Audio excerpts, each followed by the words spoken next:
삼성서울병원의 김인지 약사를 맡아서 내려놓으며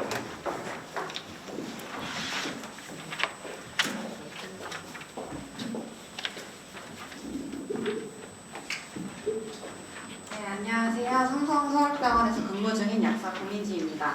다재학물 관리 사업 외래모양 사례 발표 시작하도록 하겠습니다. 본원은 다재학물 관리 사업의 대상자 환자 스크리닝을 약제부 주도로 하고 있는데요. 다재학물 관리 사업을 진행하기로 협의된 진료과 교수님의 외래 환자에 대해서 아래의 검색 조건을 만족하는 대상 환자 스크리닝 화면을 개발하여 본원 처방약이 10종 이상인 잠재적 다재학물 관리 사업 대상 환자를 파악하고 있습니다.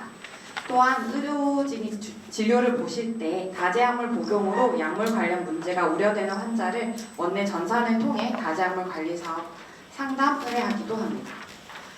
삼성서울병원에서 진행하고 있는 다재학물 관리 사업 외래모양 업무 흐름 간단히 살펴보시면 일단 약제부에서 다재학물 관리 사업 조건에 부합하는 환자를 스크리닝 후 사업 참여 대상자를 선별하고 있습니다. 선별된 사업 참여 대상자의 본원 처방약에 대해 선제적으로 처방 검토를 하고요. 필요할 경우 원내 전산 시스템을 통해 처방 중지를 전달하고 있습니다. 그리고 진료 당일에 진료과에 다재학물 관리 사업 대상자의 목록을 제공하고 있습니다. 그러면 외래 진료 시 진료의는 다재학물 관리 사업 상담을 의뢰하고 약사의 처방 중지 내역이 있다면 그 내용을 확인합니다. 간호사 선생님들께서는 다재학물 관리 사업 복약 상담을 위해 진료 후 복약 상담실로 방문하시도록 안내를 해주시고 계십니다. 그럼 환자분이 진료 후 복약 상담실로 방문을 하고 환자가 복용 중인 모든 약을 이때 정확하게 다시 한번 확인을 하고요. 포괄적 처방 검토를 간단하게 이미 선제적으로 진행해 놓은 게 있기 때문에 추가적으로 확인된 약만 더 포함하여 처방 검토를 시행하고 복약 상담을 하고 있습니다. 그 후에 필요할 경우 추가적으로 처방 조정을 하고 처방 조정 내역을 반영하여 환자를 추가 교육하고 모니터링하는 순으로 진행하고 있습니다. 케이스 두 가지 간단하게 소개해드리려고 하는데요. 일단 첫 번째 케이스는 81세 남성으로 본원 순환기내과, 류마티스내과, 신장내과, 정형외과, 타원 신경과 진료를 보시면 총 16개의 약물을 복용하고 계셨고요. 각각의 상병과 약품명은 정리하였습니다. 그 중에서 아토바스타틴, 에제트림이 중복 처방에 대한 처방 검토가 필요하였고 아미오다론과 케티아핀의 노인주의 약품 및 약물 상호작용 관련된 중재가 필요하였습니다. 첫 번째로 중복 처방입니다. 본원에서는 아토바스타틴 10mg, 에제트림 10mg 처방이 있었고 타원에서 아토바스타틴 20mg, 에제트림 10mg 처방 내역이 있었습니다. 따라서 환자랑 복약 상담하면서 두 약제를 동시에 복용하고 있는지 여부를 확인해야 했는데요. 이전 진료 시 본원 순환기내과 진료의가 타원에서 이상지질 혈증약에 추가된 것을 인지하고 환자에게 본원에서 처방된 아토바스타틴 10mg와 에제트림 10mg에 남아있는 약을 중단하고 타원약을 복용 지시하였음을 확인하였습니다. 또한 환자와 상담을 하면서 환자와 보호자가 아토바스타틴 10mg, 에제트림 10mg의 식별 문자를 정확하게 인지하고 있고 해당 약을 중복 복용하고 있지 않음을 확인하였습니다. 환자분이 상담을 오는 시점은 외래 진료 이후이기 때문에 그 상담 당일에 외래 진료 시에 본원에서 아토바스타틴 10mg와 에제트림 10mg가 처방 삭제되어 더 이상 빼고 먹는 걸 할 필요 없이 앞으로는 타원 신경과에서 처방되는 이상지질 혈증 약으로 복용 유지 예정임을 교육하였습니다. 두 번째는 이제 약물 상호작용에 대한 검토가 필요했는데요. 본원에서는 아미오다론 처방이 있었고 타원에서 퀘티아핀 처방이 있었습니다.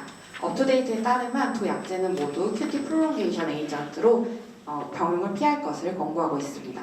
실제 환자분의 심전도 검사 결과상 QT가 연장되어 있는 것을 확인할 수 있었습니다. 또한 두 약제 모두 다 노인주의 의약품에 해당했는데요. 아미오다론의 경우 2023년 비얼스 크라이테리아에 따르면 다른 항부정맥 약제에 비해 독성의 위험성이 높아 피할 것을 권고하고 있습니다. 다만 신부전을 동반한 부정맥 환자에서 리듬 조절의 1차 약제로는 합리적이다 라고 되어 있었고 상환의 경우에는 신부전을 동반한 부정맥 환자로서 리듬 조절의 1차의 선택 약제로 사용되고 있고 정기적으로 심전도 및 혈액 검사를 통한 모니터링 하에 치료가 적절하게 이루어지고 있다고 판단하였습니다.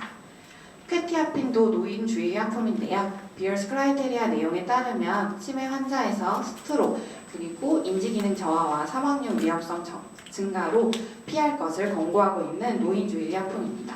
또한 주기적으로 탈처방을 시도하라고 되어 있는데요.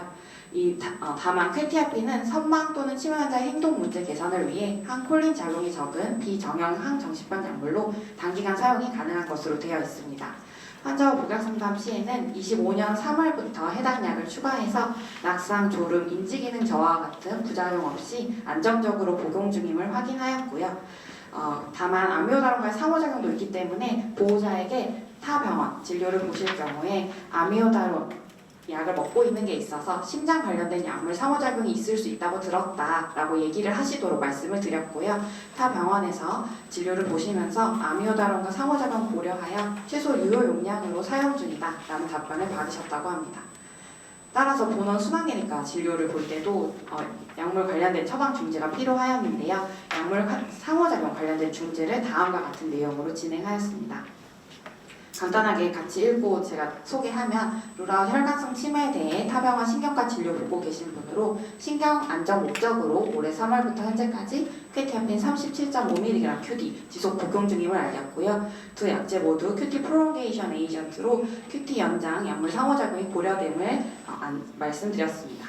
또한 타원에서 아미오다론과의 DDI를 고려하여 최소 유효 용량을 처방하시는 중으로 확인했다는 내용 전달했고 심전도 검사 결과까지 정보 전달하였습니다. 그래서 본원 순환기내과 진료를 볼 때 약물 상호작용 고려해서 아미오다론 100mg QD를 50mg QD로 감량 조절하고 한 달 뒤 외래 진료에서 경과 관찰하기로 정리되었습니다. 두 번째 케이스입니다. 79세 남성으로 본원 호흡기내과, 순환기내과, 내분비대사내과, 신장내과, 류마티스내과와 타원 진료 보시면서 총 15종의 약을 복용 중이셨고요. 각각의 상병과 처방된 약은 다음과 같았고 그 약들 중에 신기능에 따른 용량 적절성 검토, 약물 이상 반응, 인슐린 사용법 및 보관법, 노인 주의약품에 대한 처방 검토가 필요하였습니다. 먼저 신기능에 따른 용량 적절성 검토 내용 살펴보겠습니다. 상환은 크레아티닌 1.96, 크레아티닌 클리어런스 27로 원내 처방 감사 관리상 신기능에 따른 용량 검토가 필요하다고 원내 전산에서 떠서 먼저 신기능에 따른 용량 적절성을 검토하였는데요. 그 중에 에독사반은 비판막성 심방세동 환자에서 뇌졸중 및 전신 색전증의 위험 감소의 적응증에 대해 중등증 및 중증의 신장의 환자에서 1일 1회 30mg으로 쓸 것을 권고하고 있습니다. 따라서 해당 환자의 용량과 용법은 적절하다라고 판단하였습니다. 또한 페북소스tat은 80mg 1일 1회 처방이 되어 있었는데요. 통풍 치료 임상 진료 지침에 따르면 통풍 환자에서 혈중 요산은 6 미만으로 유지할 것을 권고하고 있는데 상환의 경우 40mg 1일 1회 복용하며 유릭 애시드 9.8 측정된 이력이 있어 80mg 1일 1회로 증량된 분이었고요. 25년 7월 10일 유릭 애시드 4.3 측정된 것을 확인하였습니다. 또한 업투데이트 상에서 크레아티닌 클리어런스 30 미만일 때 20에서 40mg 원스 데일리로 시작을 하지만 60에서 80까지 세이프티와 톨러러빌리티가 확인되었다라고 되어 있었고 주의하여 타이트레이션 하면서 사용해라라고 되어 있기 때문에 현재 용량과 용법은 적절하다라고 판단하였습니다. 두 번째로 약물 이상 반응 관련된 검토가 필요했는데요. 먼저 프레드니솔론과 에소메프라졸 관련된 검토입니다. 상환은 25년 2월 28일 입원하면서 특발시 기질화 폐렴에 대해 메틸프레드니솔론 40mg 추가된 분이었고요. 25년 3월 6일 프레드니솔론 30mg으로 경구 전환돼서 테이퍼링하고 있었고 상담일 기준으로는 7.5mg 유지 중이었습니다. 이전 호흡기내과 외래 시 테고프라전 복용하면서 위장장애가 없었는데 25년 5월 29일 테고프라전 처방 중단되고 속쓰림이 발생하여 타원에서 에소메프라졸 추가 처방받아서 복용 중인 것을 확인하였습니다. 환자분은 그 에소메프라졸 추가 처방받으면서 이 속쓰림 프레드니솔론이라는 것을 연결짓지 못하고 있었어요. 근데 이제 프레드니솔론의 경우 의약품 허가상 소화성 궤양이 보고되어 있고 업투데이트상 펩티월서 부작용 보고되어 있는 약으로 WHO UMC 기준 인가성 평가 기준상 상당히 확실하다고 판단을 했고 따라서 환자분에게 프레드니솔론에 의한 이상 반응일 수 있다는 것을 교육하였습니다. 그리고 에소메프라졸은 노인주의 의약품에 해당하는데요. 다만 경구 스테로이드 사용 시에는 예외로 하고 있습니다. 따라서 환자분께 지금 현재는 에소메프라졸 사용이 적절할 수 있지만 프레드니솔론이 테이퍼링이 완전히 된 이후에는 위장약의 탈처방을 시도하도록 설명하였습니다. 그 다음으로는 약물 이상 반응 프레드니솔론의 또 다른 약물 이상 반응과 관련된 검토가 필요했고 인슐린 사용법 및 보관법 관련된 검토가 필요했는데요. 사화는 프레드니솔론 병용하면서 병용 이전에는 24년 10월 21일 당화 혈색소 5.6%였지만 프레드니솔론 복용 시작하고 25년 3월 13일 당화 혈색소 7% 측정되어 당뇨약을 시작하였습니다. 처음에는 줄토피 플렉스 터치주 14IU로 투여를 시작했는데 소론 도정이 테이퍼링이 되면서 상담일 기준으로는 4IU만 투여 중이라고 설명을 확인을 하였습니다.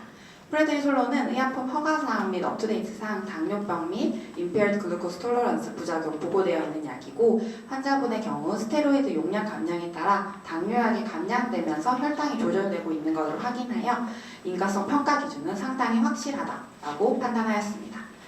그리고 줄토피 플렉스 터치주는 개봉 후 최대 21일간 냉장 또는 실온 보관 가능한 약이었는데요. 주사 1개당 300IU까지 투여가 가능해요. 그래서 환자분은 개봉 후 3주가 지난 이후에도 약이 계속 남아서 계속 쓰고 있다라는 것을 확인하였습니다. 따라서 환자분에게 개봉 후 유효기간이 경과하면 약액이 남아있더라도 폐기해야 한다.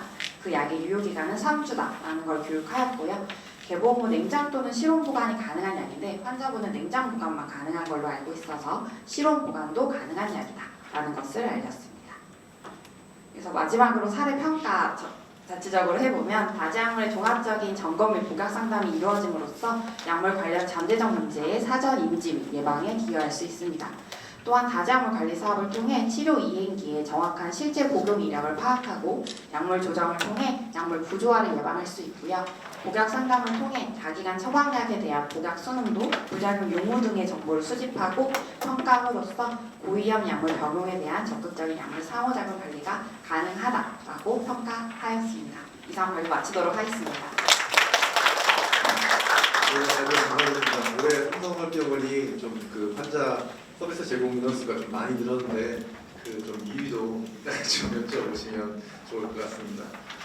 그래서 오늘 일단 공식적인 일정은 여기서 모두 끝나는데요. 사실 오늘의 마지막 순서가 어떻게 보면 오늘 이 토론회에서 점검에서 가장 중요한 순서일 수 있습니다. 그래서 우리가 이렇게 다 같이 모일 수 있는 기회가 많지 않습니다. 많지 않아서 오늘 좀 기회를 삼아서 저희가 원래는 그 토론자를 좀 정해서 발표를 좀 하고 뭐 자유토론을 좀 할까 플로어에서 좀 질문을 받을까도 생각을 했었는데 그러지 말고 그냥 자유롭게 의견을 개진하는 게 더 좋겠다는 좀 의견들이 있어서 오늘 그냥 뭐 토론자나 이런 걸 준비하지 않았습니다. 그래서 오늘 말씀하시면 좋겠는데 그냥 뭐 사업을 진행하면서 뭐 기억나는 점도 있고 뭐 좋은 점도 있고 개선해야 될 점도 있고 또 아까 사례 발표하신 분들한테 궁금한 점도 있고 또 교수님한테도 궁금하신 점도 있고 엄청 많을 거잖아요.